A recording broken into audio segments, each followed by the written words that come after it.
Good morning. We're going to start in about 1 minute, so if everyone could start getting in their seats so we can get started promptly and keep everything on schedule this morning. And then we'll get rolling today.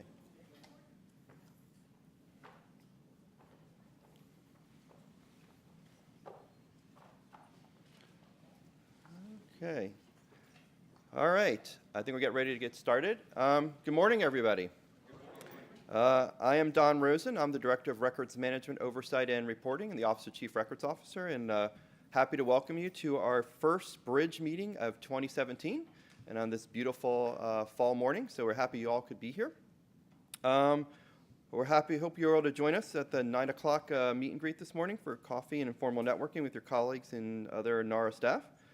If you're unable to make it, please make sure you attend our next one and our next December BRIDG meeting. We think that's a great way for you to meet other colleagues and share experiences, so we encourage you to come to our morning networking sessions.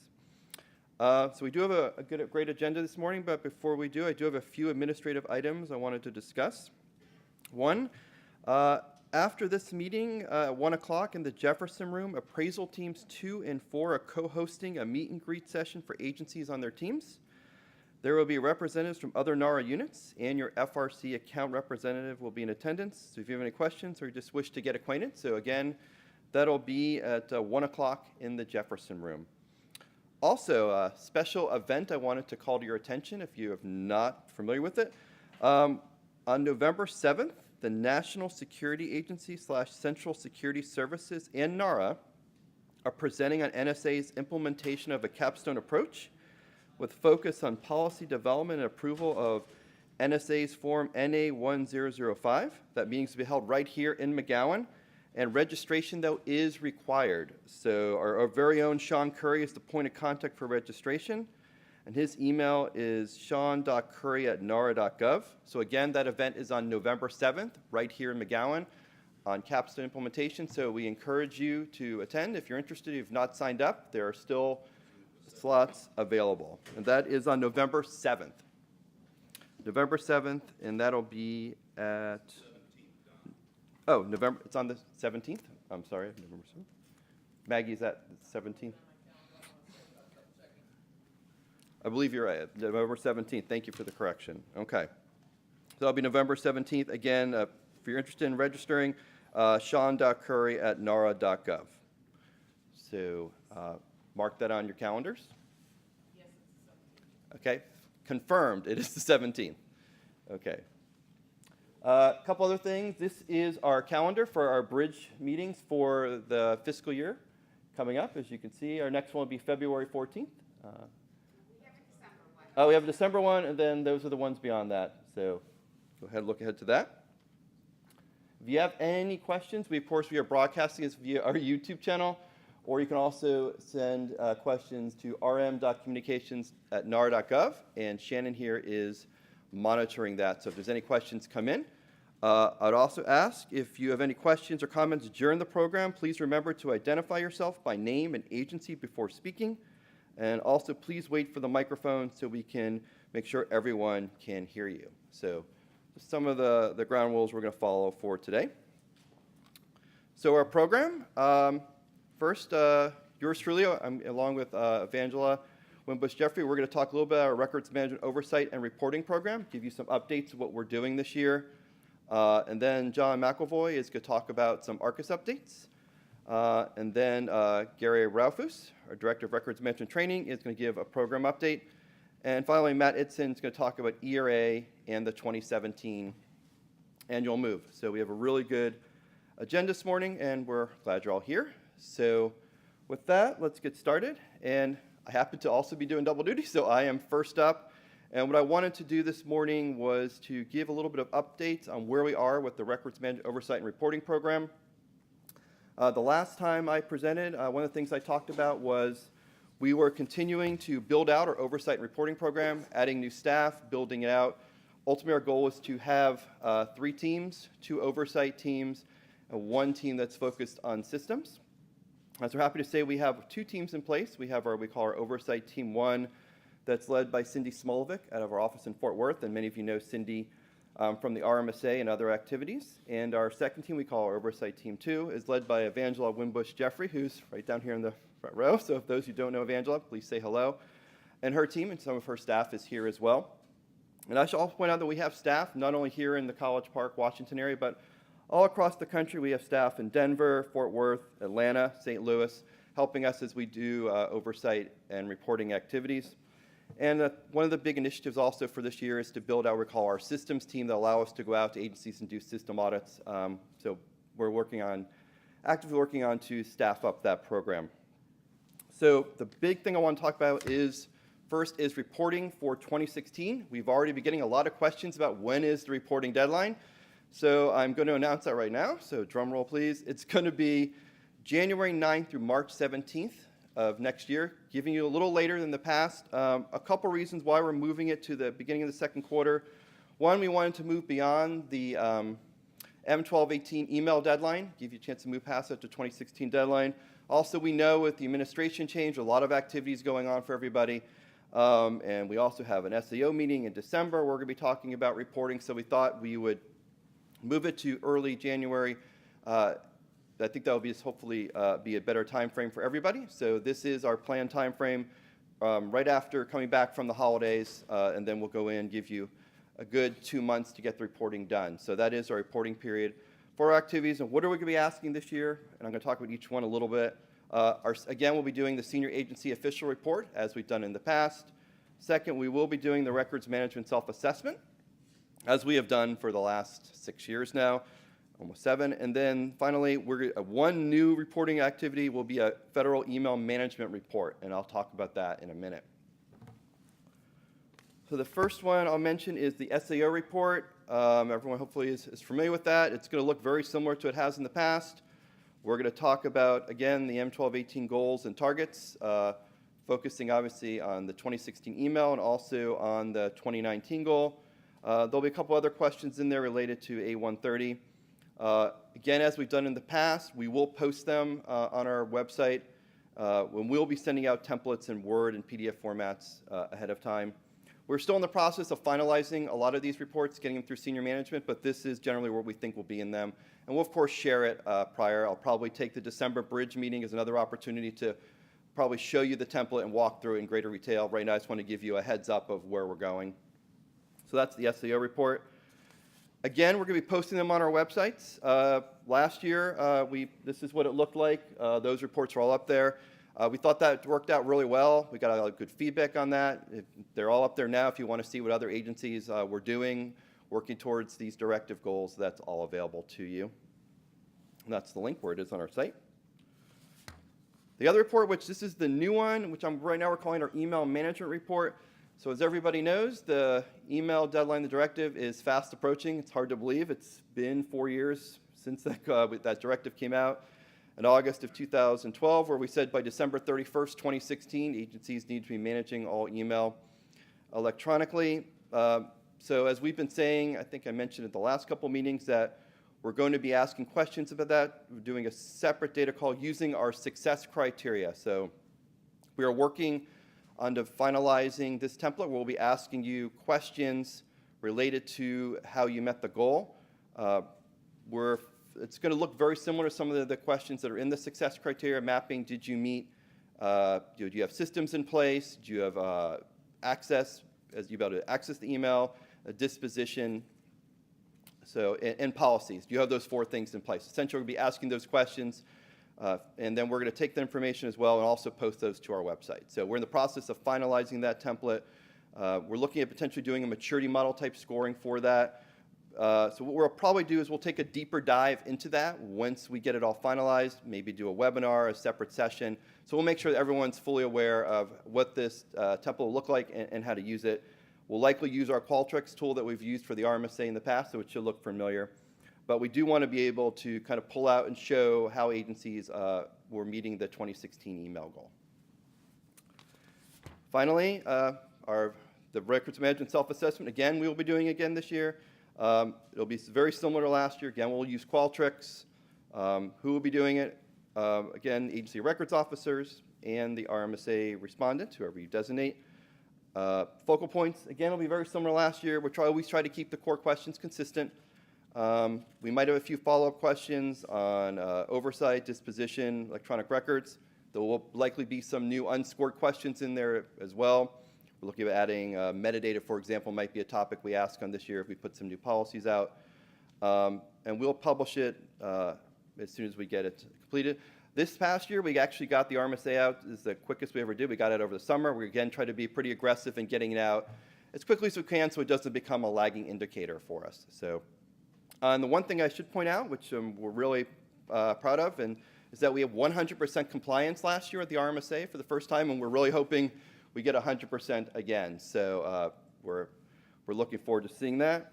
If you want to see any of the RMSAs from the past, since we started doing them in 2009, they're all available for you online. So again, so those will be the three areas we're going to be focused on for reporting. SAO reports, which will be going to all the SAOs. The email management report, which will go to all records officers, the same group that receives the RMSA and the RMSA itself. So those would be the three reporting areas we're planning right now. Again, we'll take a little deeper dive into each of those, likely at the December bridge, so everyone is well aware what's coming, but I want everyone to have a heads up of what we're thinking, know the reporting period so you can prepare accordingly. What we will need from you, as you know in the past, our team is really good about getting out, contacting you in case you have any changes. So if you have any changes to wish to contact, here's our email address, rmselfassessment@nara.gov. So if you have any changes, let us know. We try to do a really good job of tracking that database to make sure we have the right information. And the same with your SEO reports. If you need to make any changes to that contact information, send that to prmd@nara.gov. It's really important that we keep those lists up to date so we know who to send the templates to.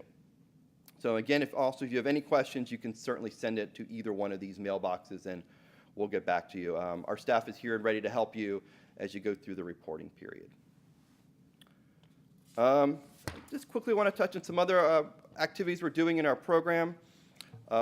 We are continuing to do records management inspections. It's a part of our program, especially as we expand and add more staff. We want to do more of them, do them in different ways. We do them based on what's in our regs, CFR 1239. It's part of our role to do that, and one of the things we like to do when we do inspections to identify challenges, recommend solutions, where do we see best practices. We feel that we do inspections of agencies, hopefully it helps the agency itself, but others at other agencies as well. We also monitor improvements and progress. When we do an inspection, agencies get a plan of corrective action, and we monitor that as well. We've been doing 3 to 4 a year based on our staffing. We're looking to increase that number as we bring on more staff. We'll continue to do that. We do make them available on our website, so if you've not seen what an inspection report looks like, they are on our website. This is our website page right here, so I encourage you to go there and take a look at them. And one of the things I am planning to do sometime in one of the FY17 bridge meetings is potentially bring some of the agencies that have gone through the inspection process to share some of their lessons learned and experiences, and that's something we're looking to do sometime on FY17, so you can get a little better insight into what an agency experiences when they go through the inspection process, what the lessons learned are, those types of things. So we have that on the horizon as well as we build out our program. Another area I want to talk about that as we continue to build our oversight and reporting program is we're trying to consolidate some of the other reporting activities, and one of them is unauthorized disposition reporting. Right now, a lot of you have been working with the appraisal archivist when you've had that happens. It does happen occasionally. So we're working to bring that into our program, into the oversight program, taking responsibility, and Evangela and her team have taken the lead on doing that. And I'll just kind of quickly go through some of the things with that. Of course, what is unauthorized disposition? That's the unlawful or accidental removal, defacing, alteration, or destruction of records. So if you have experienced that at your agency that does happen, there is a process for notifying us at NARA, and per the regs, and it's laid out in 1230, you need to notify us. And you need to notify us either verbally or in writing. And if you notify us in writing, here's where it's supposed to go, Office of Chief Records Officer. And this is our address. We are also working on streamlining some of those operations. We're looking at potentially doing a form, an email address, and some of that's all going to be coming, and we'll share that as we build that and finalize those tools. So updates report. So as I mentioned, that unauthorized work has been transferred over to our oversight program from the appraisal archivist that started October 1st. And Evangela and our team have done a great job reaching out to those agencies, taking over some of the ones that were still in process, and they're working with those records officers. We're actually also working on a standard form for submission in addition to having our central email address, so you make it a little bit easier to submit, but those are not finalized yet, but once they are, we'll share them either through our AC communications or potentially at another BRIDG meeting.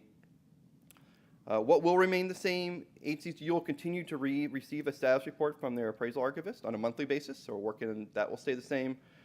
And agencies will receive formal correspondence from the chief records officer regarding the status of the case. So practically for agencies itself, nothing necessarily is major changing other than we're just trying to make the process a little more streamlined, having a central place for them. So hopefully that'll be work out really well. And if you have any questions, of course, feel free to reach out to Evangela and her staff, myself. We're here to answer any questions about that.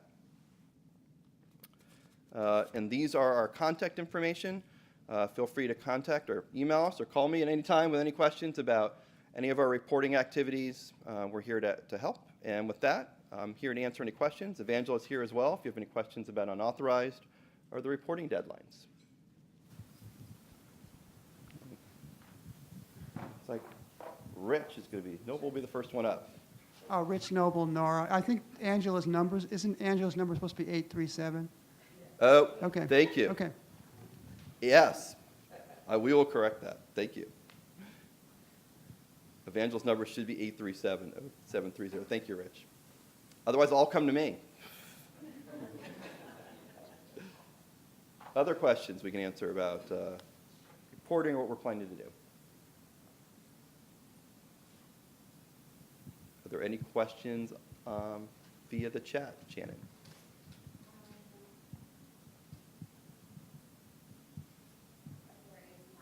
There is not. Okay, well, so hopefully everyone then is clear about what we're doing with reporting and the reporting period. And again, just make sure that you have all your contact information up to date. I think that's the most important thing for you. And then we'll take a deeper dive into the templates once we got them finalized so you know exactly what we need to fill those out. And I'll just take one more scan around the room for any questions before we move on to the next presenter. Okay. Thank you. So we'll go on to next, and that's going to be on ARCIS updates, and I'm going to welcome up to the podium John McElvoy. So let's everyone welcome up John.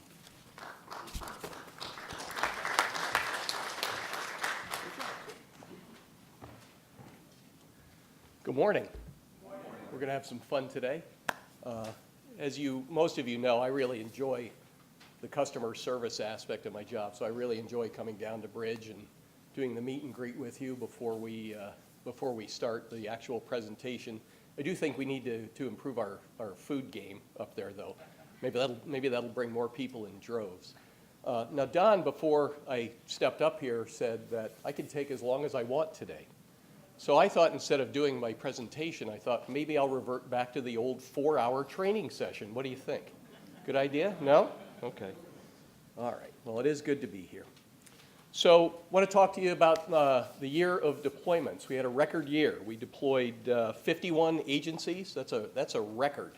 We're up to 123 agencies using ARCIS 2.0 now. So thank you very much for signing up for ARCIS this year.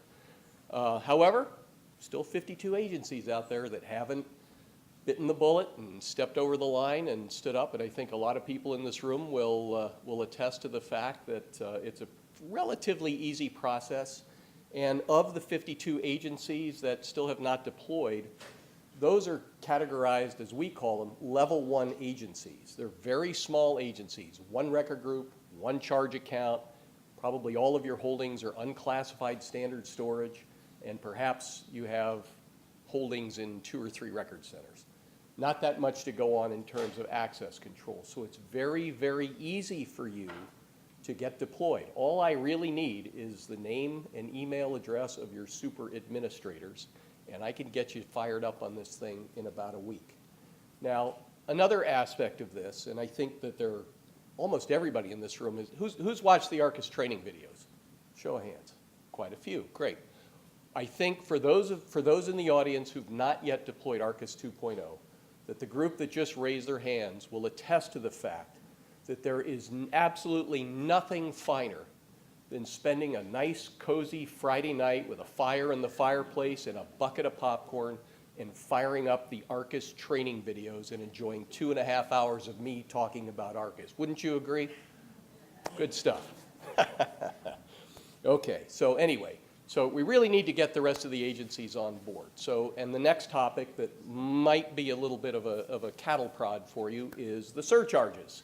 I spoke about the surcharges, I think, back in April, and indicated that the surcharges, a nominal fee for the non-portal submission of a reference request or a records transfer, would come about on October 1st of FY17. Well, we decided to push that back a couple more months, so now it's going to go into effect on January 1st. That's the new plan.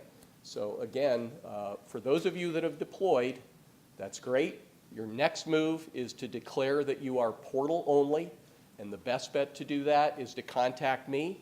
We agree on a date that you will go portal only, and we can subdivide your portal onlyness by record group if you want, by reference requests only, or records transfers only. I can customize this just about any way you would like.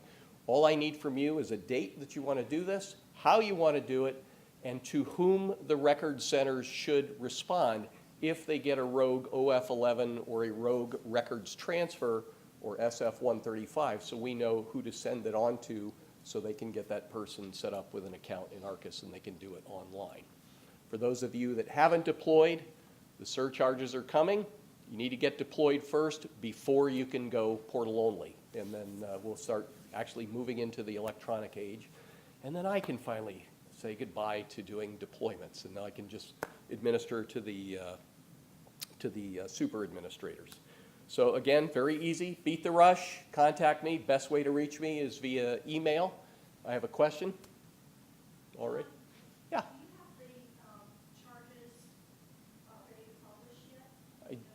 Where's Gordon? Is Gordon here? Gordon. The question was, do we have the charges available for publishing just yet? Yeah, I can answer that. They are available, and I can email them to you after. But for the SF135s, if it's keyed in by somebody at the FRC, it'll be $7.50, and that'll be billed under AY. And for a reference request, again, if they key it in the FRC, it'll be code RY, and that's $3.75. Another question? Just a clarification, the surcharge For submission of a records transfer or a reference. The question is just exactly what are the surcharges for? And the answer is it's for the non-portal submission of an SF135 or a reference request. So if you fax in an OF11 or if you type up an SF135 and you attach it to an email and send it to the record center where you intend to send the boxes. Those are activities that will incur the surcharge, because both of those things can be done in the ARCIS via the ARCIS customer portal. Now, some of you might be asking, and this is part of the presentation today, is well, what about multi-volume reference requests? What if I have a file that's like 6 parts in a box? I know that you're putting a reference request for each one of those files so that we have individual tracking for each file component as it leaves the security of the warehouse.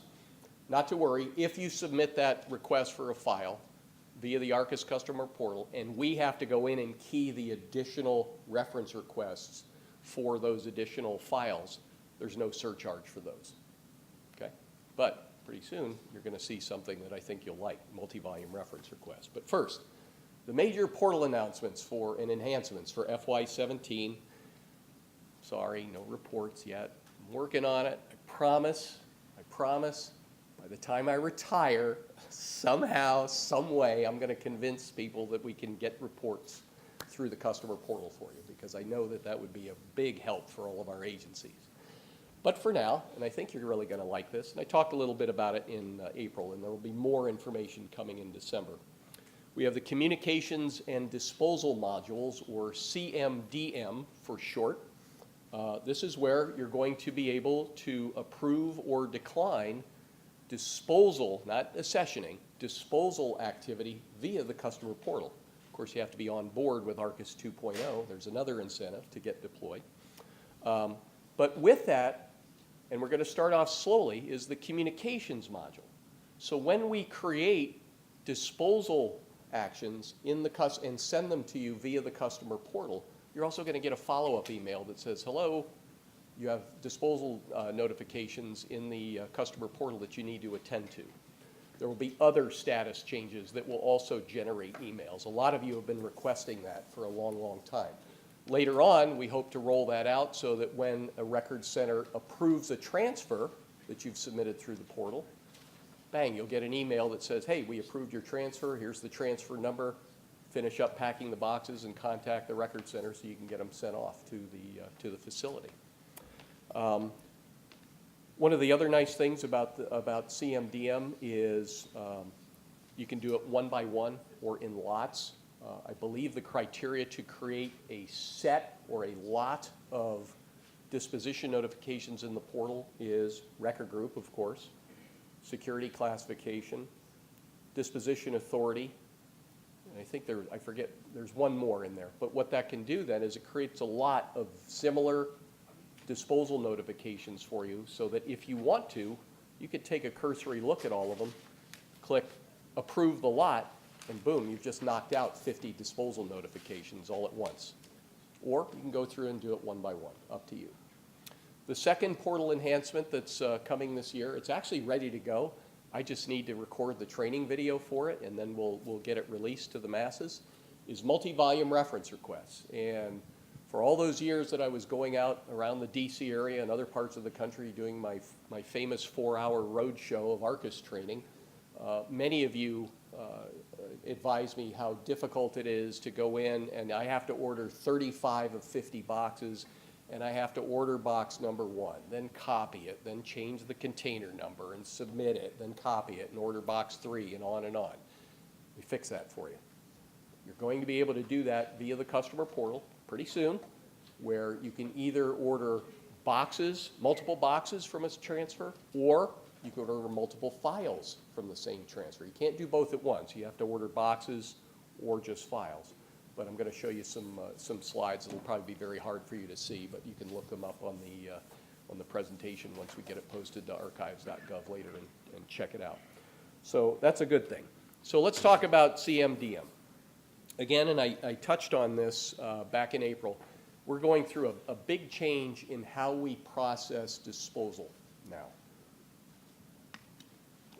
In the past, we used to do a full disposal review before we sent the notices out to you. We're changing that now. We're now doing an initial review using the power of ARCIS to examine transfers that are due for disposal for the next quarter, and we are looking for things like mismatches with disposition authorities, disposition dates, missing pieces of data that give us warning signs that we can either fix before we decide to send you that notification, or we can simply bypass them and ignore them and say that's not an issue and still get these notifications out to you. Now, the nickname for this process, this initial ARCIS research, is called the sieve. All of you know what a sieve is. It's one of those things with a screen on it that you dump your green beans in after you boil them, et cetera. So that's what the code name was. And of course, I took a little bit of exception to that because I'm a hockey goalie, and you don't dare call a hockey goalie a sieve. So I thought they were taking a little bit of a pot shot at me, but I guess not. So anyway, so the process continues. About 5 months before the disposal cycle itself, like for January, for example, about 5 months beforehand, we're going to run all these transfers that are due for disposal on January 1st through the sieve. It will give us a list of things that we need to pay attention to.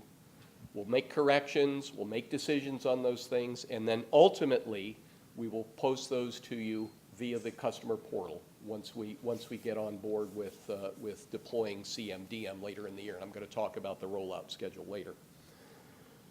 You will have the ability to review them once they're in the portal. You'll be able to review them. You'll be able to reassign them to secondary disposal approvers, or tertiary disposal approvers. And ultimately, it's really the flick of a switch of saying, yes, I concur, or no, I decline at this time, and then you have to provide the reasons why you're declining that particular disposal. Again, you can do it one by one, or you can do it in lots. It's a nice thing to have. After your concurrence, then we will go and perform the full disposal review, because we want to make absolutely positively sure that that transfer truly can be disposed of, because nothing is worse than an erroneous disposal, and we know that.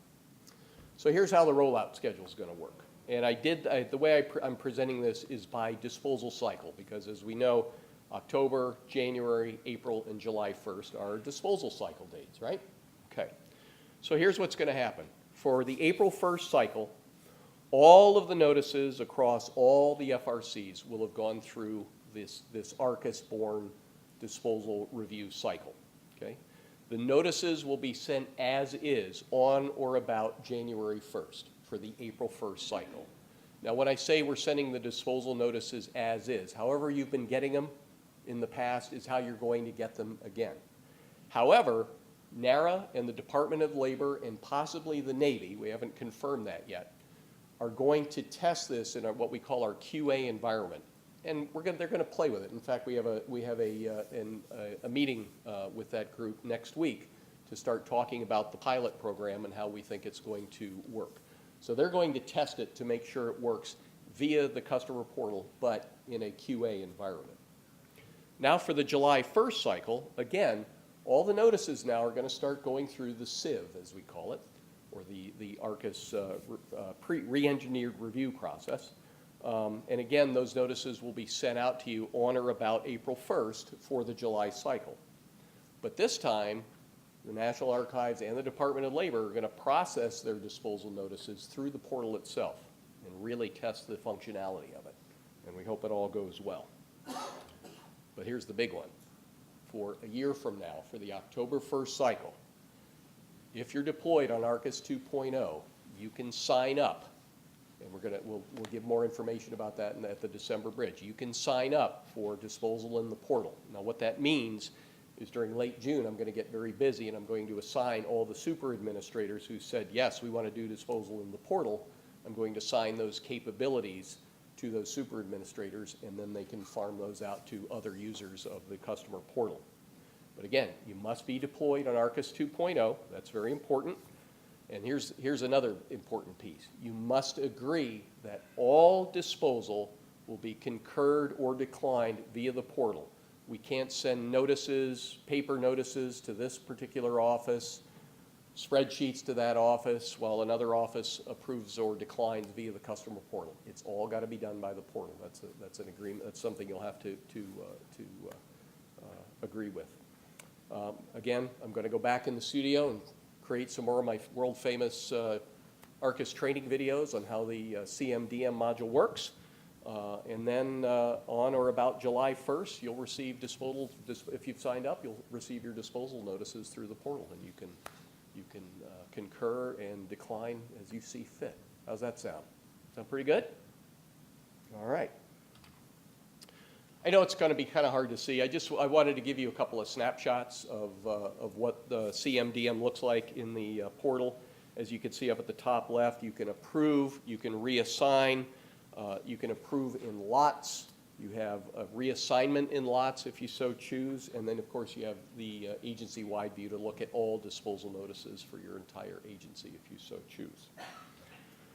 This is what a single approval looks like. We're going to provide for you all of the things that you need, that we think you need to make a conscientious decision on whether you should dispose of this transfer or not. For legacy transfers, we're going to attach the old typewritten with carbon paper SF-135 as an attachment so you can see it. If you provided us electronically with a box list, that will be available for you to look at as well. And then you simply have to look at all that information as you normally would, make a decision and say, yes, I concur with disposal, or no, I decline, and here's why not. All right. Next up, multi-volume reference request. Talked about it in general a few minutes ago. Same thing.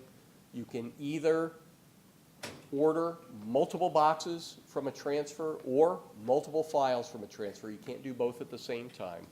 But what it essentially does is when you create a reference request for multiple boxes or files, you choose the transfer number as you normally would, and then at the bottom of the screen, it presents to you the listings of all the boxes. And then what you do is put a check mark next to each box that you want to order, or we'll have a select all button or a deselect all button.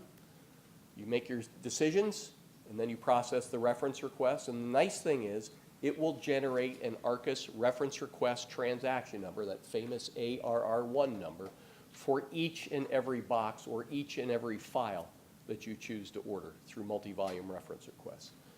Again, I'm going to create training videos fairly shortly for that, and we'll get you up and running, I hope, hopefully by January 1st, we'll have this available to you. I know it's something you've been waiting a long time for, and I hope to approve it.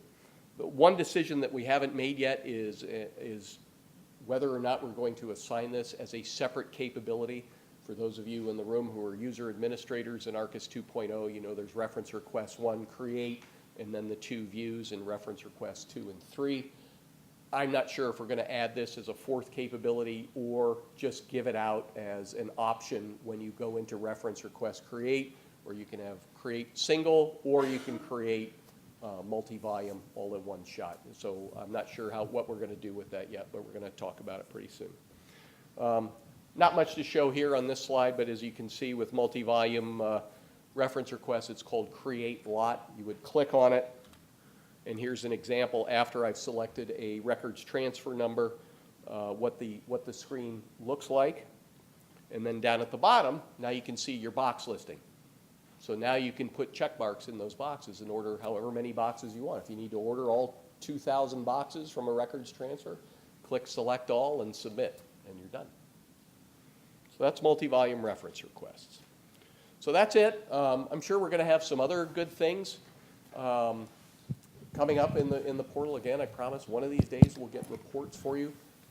For those of you that know me, by all means, please send me your suggestions for further portal enhancements to make the experience better. I hope one day that we'll have refiles and interfiles in the portal as well, where you can start to create an interfile list, which you then send to us, and then, of course, we'll connect the dots with the actual physical interfiles and or refiles with what you've proposed and submitted via the ARCUS customer portal. So those are some more things down the line that I hope to see. What questions may I answer for you? Hi, this is Cecilia Espinoza from EOR. I have a couple of questions. One on this multi-volume request issue. For those legacy transfers that didn't have the listing the way you did it, will you be generating that so that every transfer will come up with that? Or Nice to see you, Cecilia. It's been a long time. Every transfer in ARCUS, when we drill down on it, there's a list of assets. You know, box 1 through infinity. There's the asset number as well. That's kind of the license plate for a specific container. And that list will appear for you, as we saw right there, even for legacy transfers versus ARCUS-born transfers. So yeah, if you have a 1967 transfer and you need to order 15 of 75 boxes, it'll look just like this, whether it's legacy or ARCUS-born. The other question that this raises for me is, once we submit our box lists electronically, they seem to disappear from our view on the other side. Interesting. So I'm wondering if there's any way you can check that so that, Sure. because one of the reasons I've really been encouraging and making sure my box lists are correct and attached electronically correctly is in case our system goes down, that we can still access the box list through your side, and it's disappearing once we're submitting them. So One if of you check the that. things, we had an issue like that within the last year where somebody said, I can't see my attachments. And what it ended up being is they were they were only given agency-wide view. And attachments aren't available in agency-wide view, but they are in profile-specific view. At least that's my understanding. So that might be one cause of the one culprit. But the next any of you, if you ever run into that situation where you can't see your box list, which you've attached via the customer portal, Or you've sent to, don't forget, you can also send box listings to the Record Center, and they will attach them for you, even if it's an ancient legacy transfer that's been sitting on shelves for 35 years. We can do that for you if you so choose.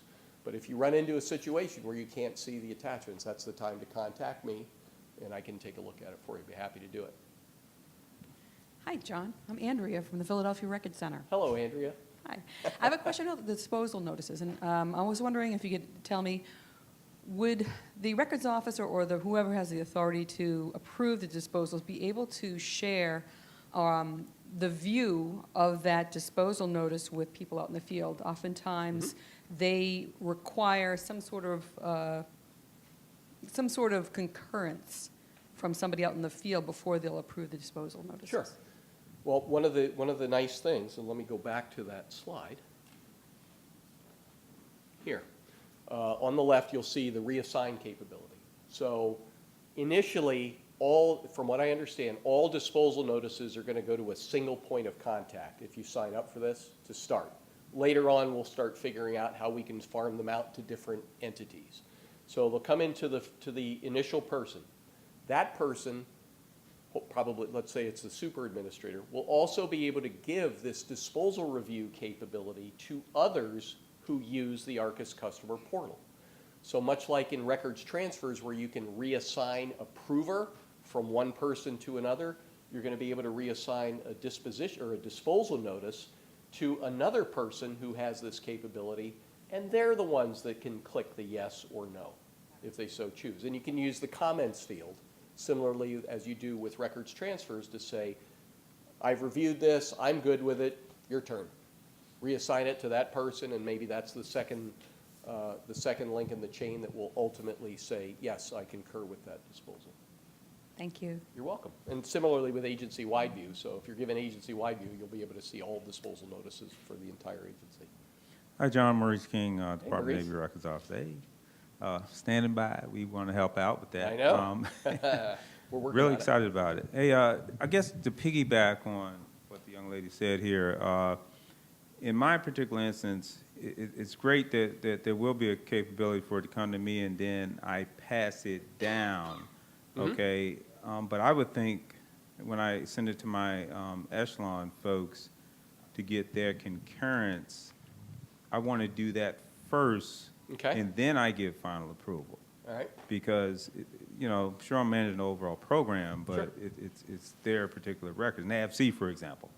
Okay, I'd actually like to send it to them first for Right. concurrence, and then I final approval. Which I think you could do. Now, I'm pretty good with workarounds, so once I start getting even more familiar with it, because I obviously have to really get familiar with it before I do the training videos, because I don't want to misguide anybody, but I think that what you'll be able to do, they might come into you first, Maurice. You assign them to the echelon person and say, please review this in the comments field and get back to me. What they will then do is look at it, they'll jot in comments, thumbs up, and then they'll reassign back to you, and then you can flip the switch for it.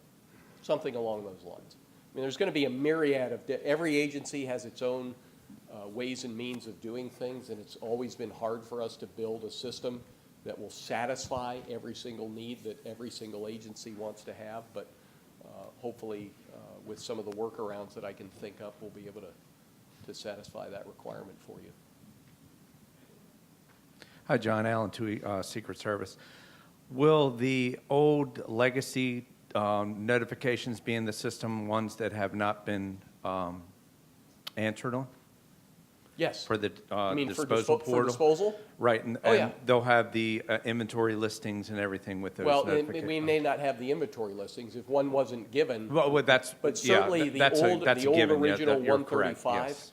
from a 1972 transfer, that will be Right. attached, absolutely. Excellent. And will there be a drop dead date for us to go on that portal for disposal? No, Okay. nope, not as far as I know. Okay, Not for thank right you. now.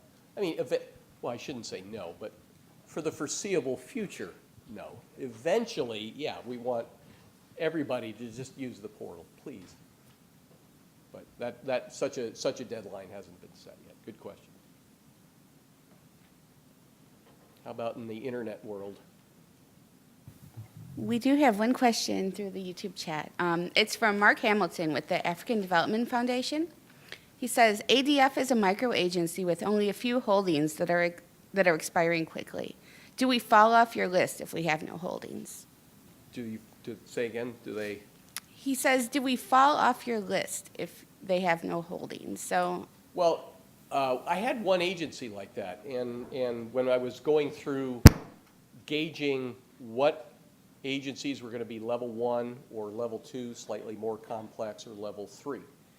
And I came across one agency where through ARCUS, I discovered there weren't any holdings, so there was really no reason to deploy ARCUS. So for that particular agency, for your particular agency, if you feel that the transfers are going to expire and be disposed and you don't foresee any further holdings, I guess there's no need for you to deploy ARCUS because there won't be any need for it for you. But that's completely up to you. I can certainly get you deployed and up and running on it, and away you go until you're. But you know, please reconsider. Send us your holdings. We want them. Okay. yeah, there's no follow-up, but he does also say, P.S., thank you for the in-house training. It's appreciated. Oh, well, you're very welcome. Anybody else?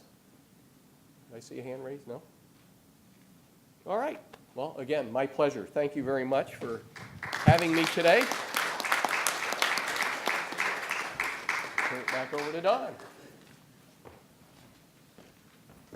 Okay, thank you, John. Happy to welcome up our next speaker, Gary Ralphus, the director of our Records Management Training Program. He's going to give an update on records management training. So let's welcome up Gary Ralphus.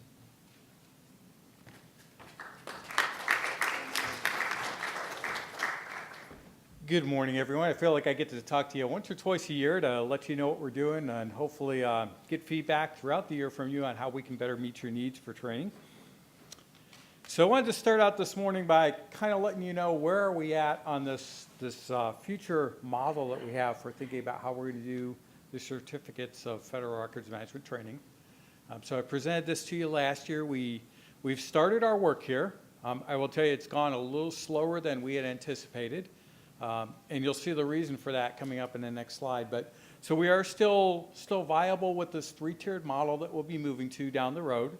We have done all of the task analysis work last year. And then this past fall, we spent time trying to organize that and figure out really what belongs where, how do we build this structure so that there really is a sense to what's at each level and they connect together. So we've got a pretty good working model of what performance tasks go with each level. That is evolving as we dig deeper. So we've spent this past year also working on the individual task analysis for tasks at the first level. And when I say that, I mean, what are the steps to actually perform these things? So we say in level 1, when a task might be conduct an inventory, well, how does somebody actually begin that and go about doing it, right? So we've done that work with your help. Our folks in many cases have been talking to records custodians or liaisons or records officers to have that expertise. Because one of the things we want to do is not only take the expertise inside NARA as we craft these how-tos, but also understand how do you do this within the environment in your agencies. And try to come up with a single way that is a good starting point, regardless of a particular agency practice or the size of an agency, so that when folks come to the training down the road, they'll leave with a set of steps that says, you know, you might have to alter this a little bit for how you do your business, but generally this is step-by-step how you do this particular task. So for the first level, we've done most of those. In doing that work, we identified some gaps in our tasks. So we had to go back and rework some things and add a few things in so that it really fits together as a whole. And we have also started doing some lesson design work for that level. Our goal for this year in 17 is to try to build the prototype of that course, run a pilot, and hopefully have that ready to go for the next year. We're also going to try to start doing the analysis for level 2. Again, we'll see how our workload goes and how our staffing works for the year and make sure that we can do that. To be quite frank, the problem we've run into in making faster progress is this. My slide goes. In FY14, we trained about 4,000 people. FY15, it was 4,900. And that 6,000 actually has turned out to be As of yesterday, the count was 6,203 people we trained last year. So the folks that we had planned on doing more of this work on the new curriculum have obviously been busy with folks from your agencies delivering training this year, and that will remain our priority. As we work through this revision, we are not going to try to cut back on what we're delivering for training for your agencies. So as you see a need or you contact us and say, we need more training, we need you to come directly do it for us, we're going to continue to try to make that our priority and do everything we can to deliver that training, even if that slows down some of the overall revision of the curriculum. Another big change for 16, in 15 we did, I think, 49 or 50 classes that were requested by agencies. Clearly you see that's doubled. And I appreciate that as a success story for you all. If we can come to you, put the training in the right place at the right time for the right people, rather than folks having to come to where we're offering training, I think it's a win-win. So I'd encourage you and the folks in your agencies that did that this year, as you see continued need in the future, do not hesitate to pick up the phone, send us an email, and say, wait a second, rather than us send people to College Park or someplace else in the country where you're offering training, can you come to us? We will do everything we can to try to make that happen. This past summer, it got pretty dicey for what we thought was just going to be July, and then it turned out to be pretty much from June to September. There were several days where every one of our trainers was out training someplace. So we want to make sure that we can continue to manage that for you, make the training available when and where your folks need it in a way that makes sense both for you and for us to manage our workload. We've also done some work this year on some e-learning packages, which you see in the pictures there.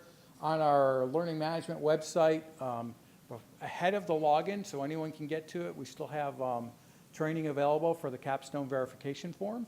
So again, if that's something that you still have not submitted to NARA, you've got folks working on it, that is available there for you at no cost. So again, trying to make sure that you have the information you need to get your forms into your appraisal archivist and get prepared for the email deadline coming up. We also did a pilot of the sustainable formats and permanent electronic records course. I see a couple of faces in the audience that helped us out with that, so I appreciate your help. We anticipate finishing revisions based on our lessons learned from that pilot this fall, and that course should be rolling out, we believe, in January or February next year. We have it on the schedule for January. We're going to talk about another transition we're going through, another slide that might affect the calendar a little bit. We'll see how it goes. That will be a completely online, so 100% online, 100% asynchronous. So there's no need for a person to be in a particular place at a particular time doing the course. And it's a model that we think will be pretty successful for folks that need to learn more about that, but don't necessarily want to be able to sit in a classroom on a particular day and get it done. And then we've also continued doing e-learning work for agencies. So we've done work for CFPB again this year to work on a set of training for their senior officials. We've also supported the Documenting Your Public Service website for NARA. So as we get into the presidential transition, another reminder that there are tools available online. So that website that NARA holds has a checklist on it, has kind of a one-page information sheet for those senior agency officials. And it's also got a short video that we produced. Again, all of those are resources that we've tried to make available for you to execute training within your agency with those folks and do it in a way that works for you. Certainly we recognize for that audience, time span and attention is difficult to get. So we've tried to make all those fairly short, succinct, to where you can take 10 or 15 minutes with those folks that are either coming in or going out, remind them of their responsibilities around records management, and then make sure they understand where they need to get more detailed help if they have questions. So pretty succinct in what we're doing there. So where are we going this year? Yeah.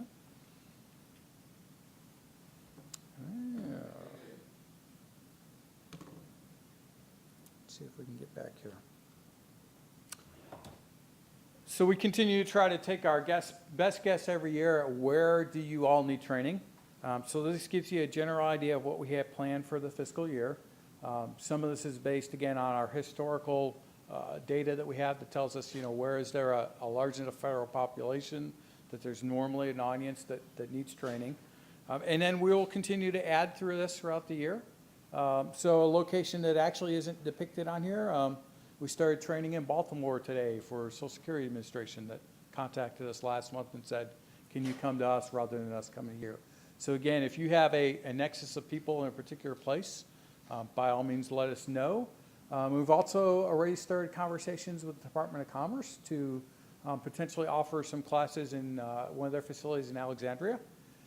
And that model is something I also wanted to make you all aware of because I think it gets forgotten. So, generally for us to come to you, I need to see somewhere between 10 or 15 students to make it viable for us to send a trainer out to you. However, we've also been doing a little bit more this last year of an agency saying, well, I've really only got 2 or 3 people, and we'd be willing to host the training and make it open to other federal agencies to send their folks. So even if you think, well, I don't have enough people to make sense for you to come do training for us, if you have a place and you want to host it and you have that smaller number of people, and other folks from other agencies sign up for training at that location, then it becomes a perfect situation for both you to get what you need and other folks in that geographic location to get training close by to them. So we're happy to make that available to you. Again, we'll do everything we can to work out an agreement that says, how do we get the right training at the right place for the right people? Again, those are a number of models that we can do. If you want to host it, let us know. We're happy to work that out with you, even here in the DC area, right? Because that's one of the things that I've heard a number of times this past year is that even coming to College Park for some employees is a challenge, right? So if you have a particular employee that has a special need that needs to be accommodated and can only be done at your agency and can host the training, well, that's a way to get the training for that person.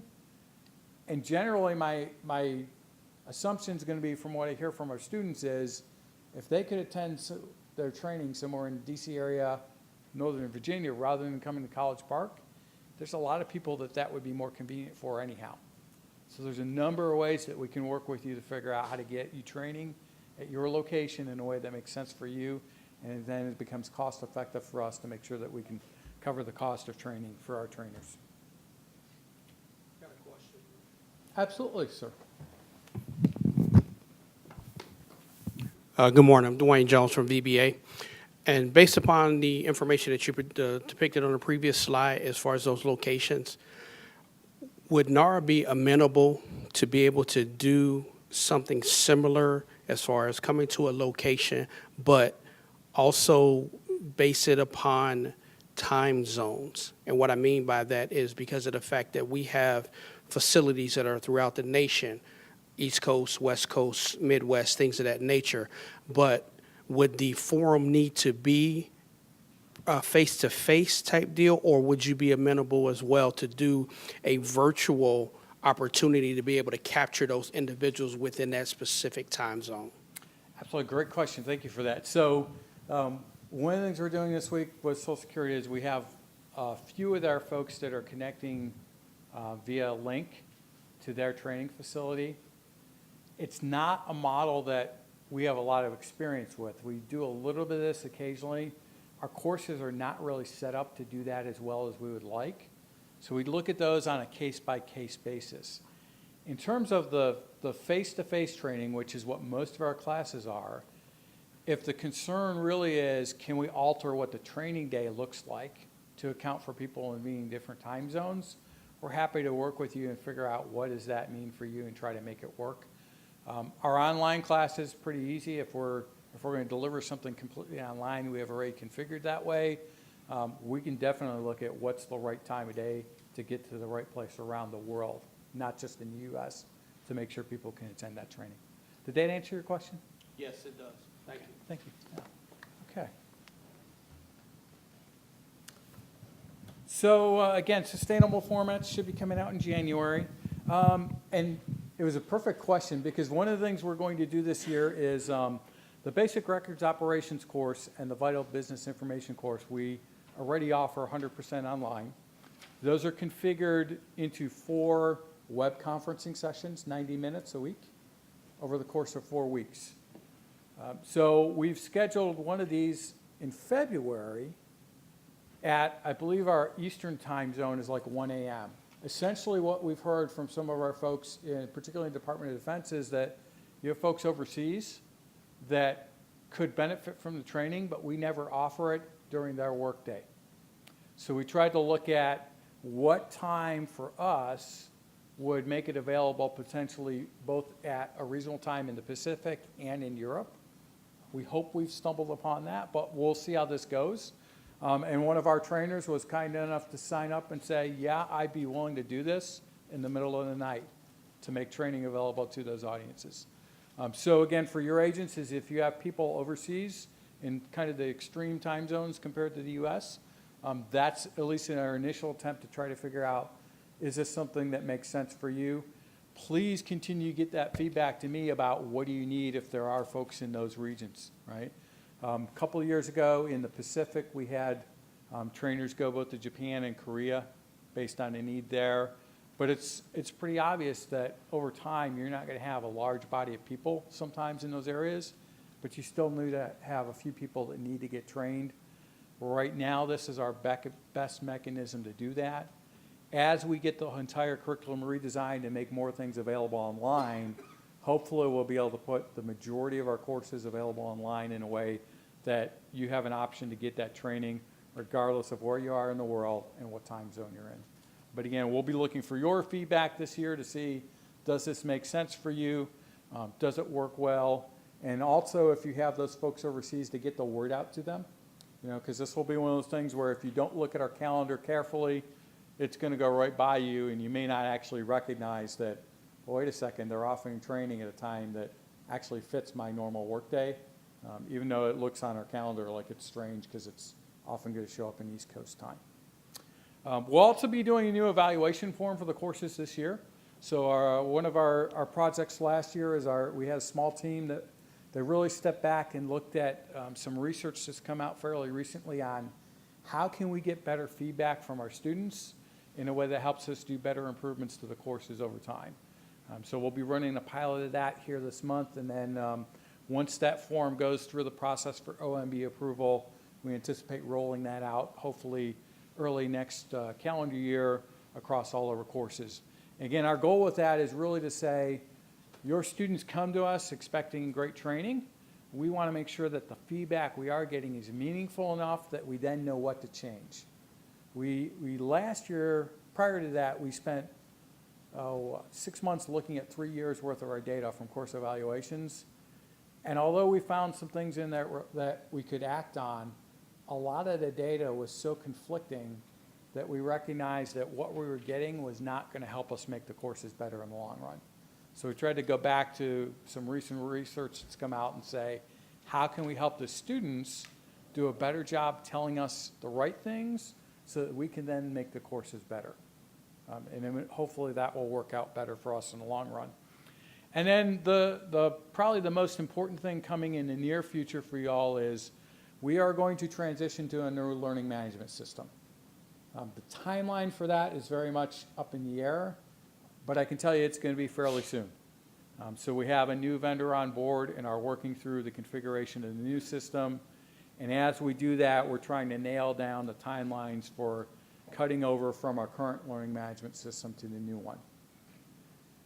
The transition of that is going to require in some way, I think, some disruption of service to you all. We're trying to look at what is the minimum that we can do with that. But I'll tell you, the folks that do the great customer service on our end, getting your students into classes, processing those payments, changing their classes when they have a need to change an enrollment, all that work, they're the same people that need to learn a brand new system. So in the near term, immediately, I can tell you there's going to be a delay in folks getting the big certificate of federal records management training. If people complete it in October or November, we are probably not going to process any reports on that till December. It's one of the things that we had to look at is how do we free up training time for the staff to actually learn the new system so that when it goes live, they're able to provide that great customer service still, not be wondering how do I actually use this system. So we've delayed that. I think there may be a point where you also see some reduced customer service where we're slower in responding to you. Initially, we've carved out a couple hours a day right now where we're trying to bring all of our administrative staff together that does this work and say, let's not respond to customers for a couple hours, let's train on the new system. And we'll see how that goes and how it plays out. But in many cases, I know your folks in your agencies have almost gotten used to the point where they'll send an email and expect a response sometimes in minutes or within a few hours. And we're going to do our best to keep that to a day, a couple of days, making sure we get back to you in the long run.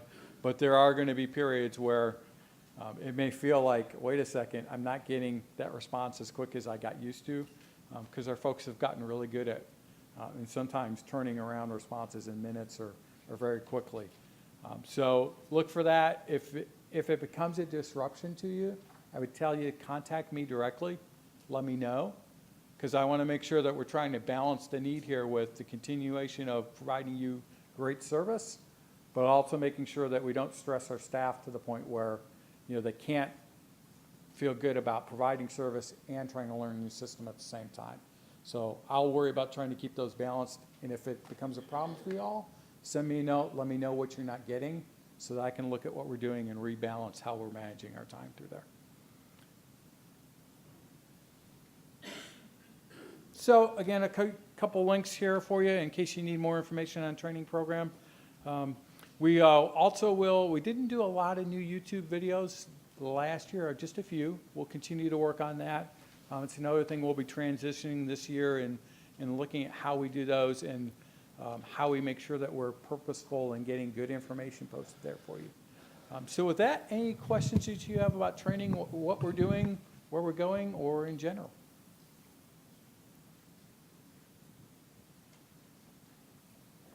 I might get off easy today. Anything online, Shannon? One question. For the for the new levels of training, if you've already completed the records management certification, you have to go through those levels of training. Absolutely. So the question is, if you have already completed the Certificate of Federal Records Management training, how is that going to play out when we institute the new 3-level system, right? Will you be grandfathered in a particular place? Will you have to go through it all? That is yet to be determined. So one of the things we started looking at this past year, when we laid out the tasks and looked at our current KA structure, KAs 2 through 4 absolutely fit at the second level of this new curriculum. That's where the work is being done, we know. 5 and 6 lean more towards the top tier. That risk management and program management is more likely done at the top tier by records officers. So we're trying to step back and say, what does that really mean for trying to look at where we are today versus where we're going to be? And what are the options that we're going to have to look at how we get people to have the certificate into the new program? One of the other things that will be coming with that is there will be a renewal requirement of the certificate when we roll these out.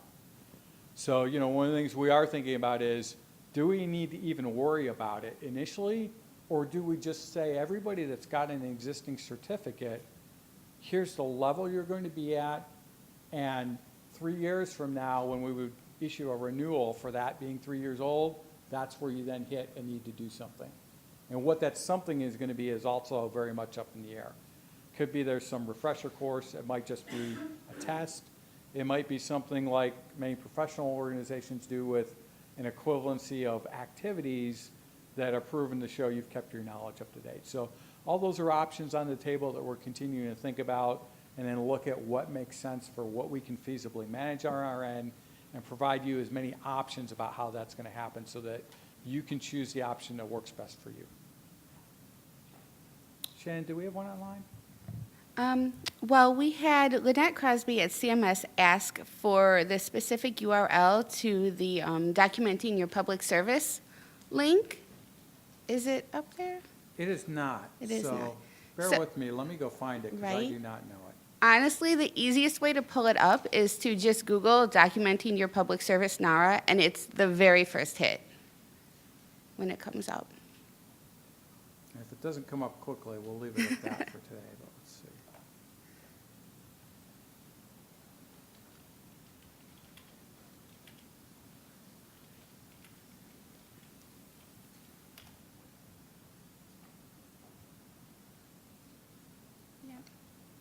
So yep, Top if you line. just Google documenting your public service, it will show as the first return. And now the URL is pretty long. Right. So I think you're going to probably be in better shape to just Google it. Or if you want to just send me a note, I'll be happy to send you the link directly. But again, on here you'll find a number of things. So the video is embedded there. If you have a need for that video directly too, you can send me a note. We can find a way to get that if you need to use it outside of your system. Or I know in some cases agencies have restrictions on their websites that sometimes block videos. And then there's also a set of resources at the bottom of the page here with the checklists and some other items that will help you through the transition. So any other questions on training?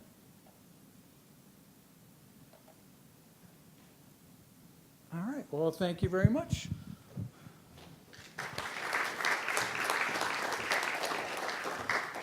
All right, thank you, Gary. Welcome up our final speaker, Matt Idson, and Matt is going to talk about the 2017 annual move. So let's welcome up Matt Idson. Matt, welcome.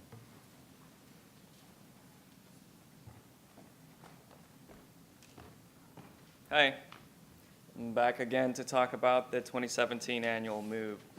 This time, I promise to make it interesting.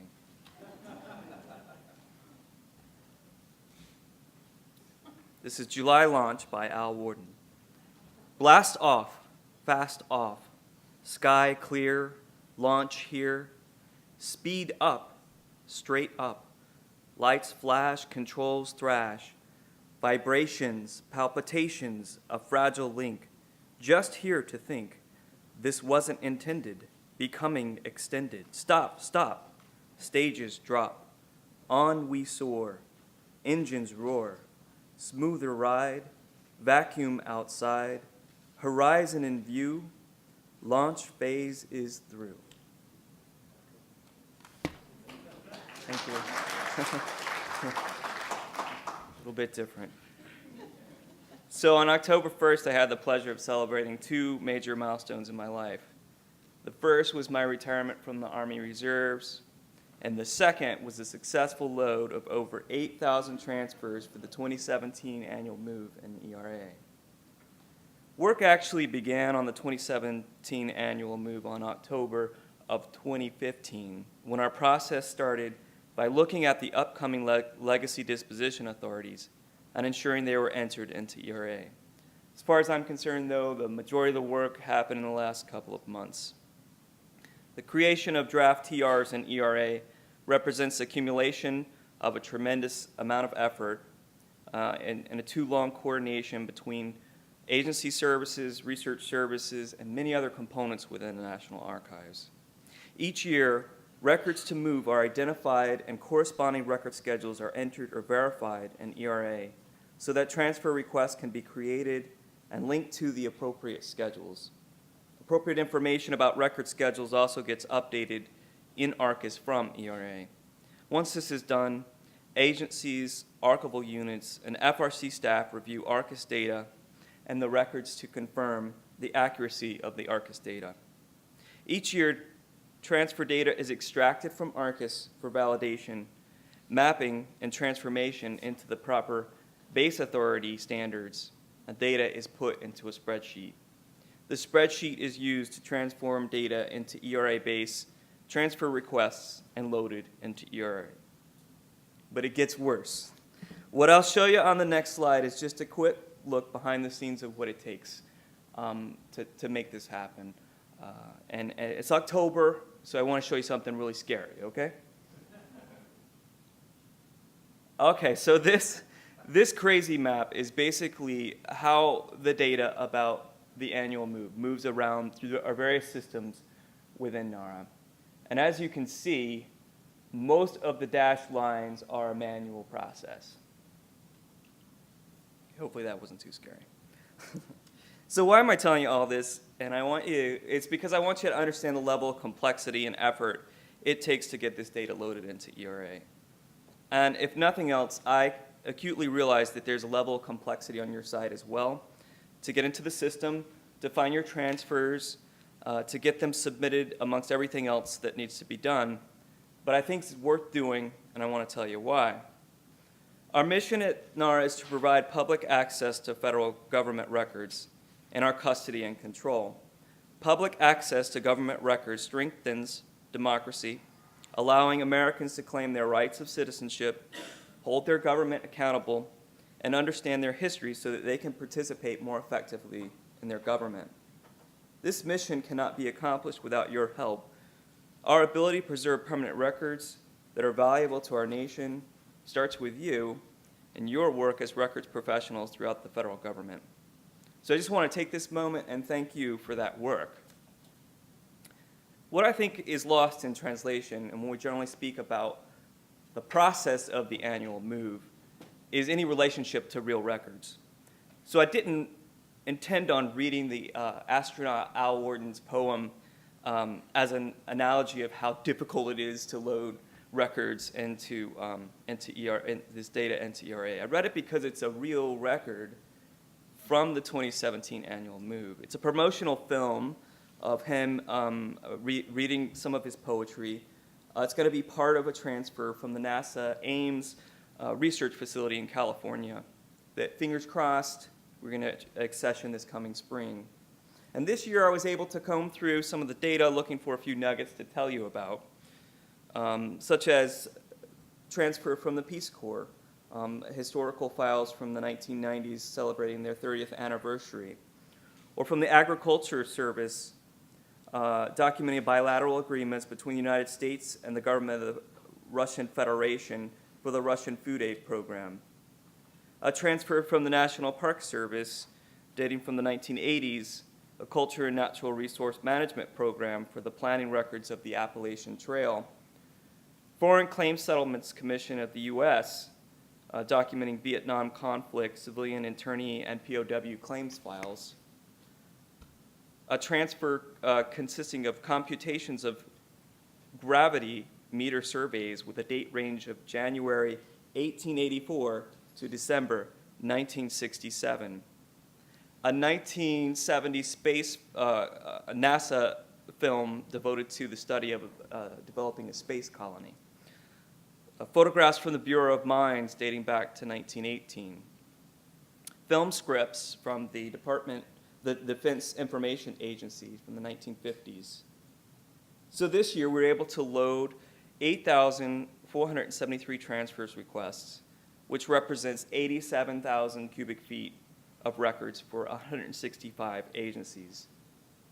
An armed communication was sent on October the 4th to notify agencies that they can start reviewing and taking the next steps in ERA to propose the transfers by December the 1st, 2016, so that the permanent records can be moved in spring of 2017. Now, last year, only 74 agencies participated in the annual move, and we only proposed 45% of draft TRs. So I'm asking this year for your assistance in getting the word out throughout the next couple of months to help us increase the agency participation among your agencies and others to ensure the eligible permanent records are transferred on time. All right, so here are some pointers about the annual move. We talked about participating. One thing that's come up that you probably will run into, and I mean this is because many of our users only go into ERA like once a year for the annual move or for creating record schedules. So you might find that your user ID has expired. The ERA Help Desk sends out a list of reauthorizations to account managers, but when there's no responses from the account managers, a user account is suspended.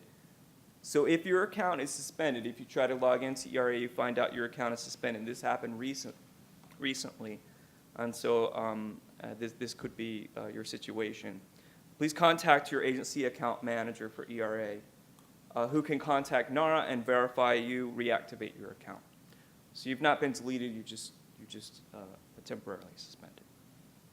Another piece of advice is don't wait until November 30th to sign all your TRs, because that's a very compressed time. I wouldn't want to do that. But as a reminder, anything proposed after the deadline can still move in 2017, and we do a later move in the year. So if you don't make the deadline, you can still progress, continue to approve. In the memo that came out, the records management memo. It's published on our website, our memos homepage. It has a number of attachments. And this year, I didn't schedule any webinars or training. What we're going to do is reuse the training from last year. This is all explained in the memo. And so the webinar is posted on ERA's homepage. And the tool that I'm providing, that I provided in the memo, is kind of like a table of contents to that webinar. So the webinar is 2 hours long. And what if you need to use the specific parts for the training, you can find them from the table of contents. And you hyperlink in that memo, it'll take you straight to that part of the video. So we're enhancing the use of the webinar that we used last year. The topic is around last year's annual move, but the instructions are the same if you need additional help. The best thing that you can use, though, when you're logging into ERA and wanting to sign your TRs is the ERA user guide. That's the step-by-step instructional manual that you'll want to use. Anyway, thanks for your time, and I hope to see many of our TRs being approved. All right, thanks.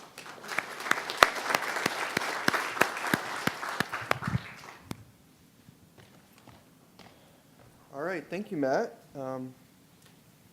And thank you to all of our speakers. Actually, that's the wrong date, so we'll go back. This morning, I thought we had a good session. I noticed a few people came in a little bit after the fact, so I wanted just to, again, mention some notes that I shared earlier. Again, on November 17th, there'll be a NSA and CSS and NAR are presenting a presentation on NSA's capstone approach and approval of NSA's Form NA1005. And that event is going to be held right here in McGowan. And if you're interested in attending, there's still space available, so please contact Sean Curry at sean.curry@nara.gov. So we certainly welcome your participation in that event. Are there any questions for Matt before we conclude? Again, Matt will be here. There is one. Matt, I'm new on the job, 3 months as far as over in Navy, and I have been poking around in ERA and so on. So we've had some transition. As far as the annual movement, take a look at where we are health-wise with that kind of contact to get assistance. Yeah, I think. Matt, can you please state the question just for about?